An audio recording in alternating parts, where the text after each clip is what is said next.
आज के इस एक्सप्लेनर में हम एक आम सर्वाइवर की बेहतरीन कहानी को ब्रेक डाउन करेंगे।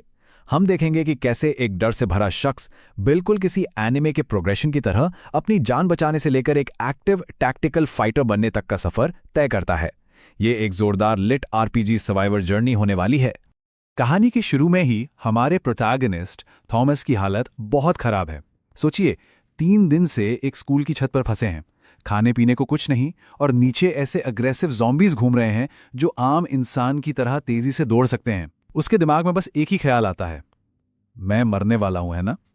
ये पूरी तरह से एक होपलेस सिचुएशन लगती है। लेकिन तभी सीन बिल्कुल किसी एनिमे की तरह पलट जाता है। अचानक एक जाइलोफोन जैसी धुन बजती है और उसके सामने एक होलोग्राफिक वेपन सिस्टम एक्टिवेट हो जाता है। ये कोई आम चीज नहीं है, ये एक Miraculous lit RPG style interface है जो उसे स्टैट्स, एक इन्वेंट्री और तबाही के बीच जिंदा रहने के लिए एक सुपरनैचुरल शॉप देता है। अगर इस सिस्टम के फंक्शंस को देखें तो ये सच में माइंड ब्लोइंग है। इसमें नोटिफिकेशंस, एक इन्फिनिट स्पेस वाली इन्वेंट्री, एक शॉप, मैप और यहाँ तक कि समन फोर्सेस नाम का एक टैब भी है जिससे असली मिलिट्री फोर्सेस को बुलाया जा सकता है। ये लिटरली एक वीडियो गेम मेन्यू की तरह काम करता है। और सिस्टम एक्टिवेट होते ही उसे अपना पहला लूट ड्रॉप मिलता है, एक स्टार्टर पैक।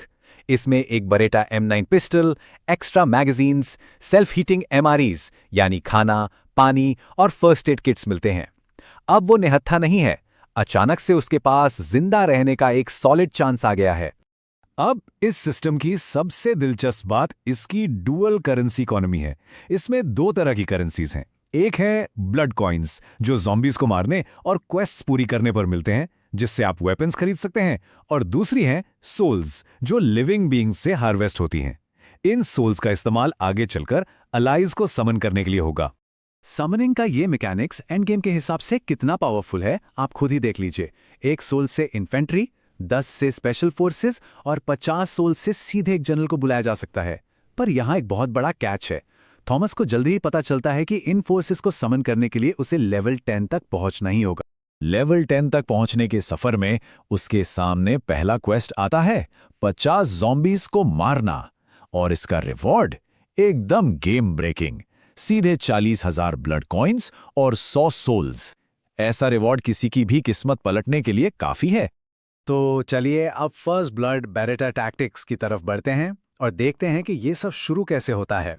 यहां हमें थॉमस का टैक्टिकल एवोल्यूशन दिखना शुरू होता है। वो पैरालाइज्ड विक्टिम से एक चतुर स्नाइपर बन जाता है। उसकी स्ट्रैटेजी बिल्कुल क्लियर है। पहले चौथे फ्लोर से हाई ग्राउंड का फायदा उठाओ, फिर तेज बारिश का इस्तेमाल गोली की आवाज को दबाने के लिए करो, और फाइनली सिर्फ और सिर्फ प्रिसाइज हेडशॉट्स लो, क्योंकि इन फास्ट ज़ॉम्बीज पर बॉडी शॉट्स बिल्कुल असर नहीं करते। लेकिन जब सब कुछ प्लान के हिसाब से चल रहा होता है, तभी एक गड़बड़ हो जाती है। 50 के गोल में से 48 किल्स पूरे हो चुके हैं, यानी टारगेट से सिर्फ 2 किल्स दूर, और अचानक उसकी बरेटा की मैगजीन खाली हो जाती है। आमो बिल्कुल खत्म।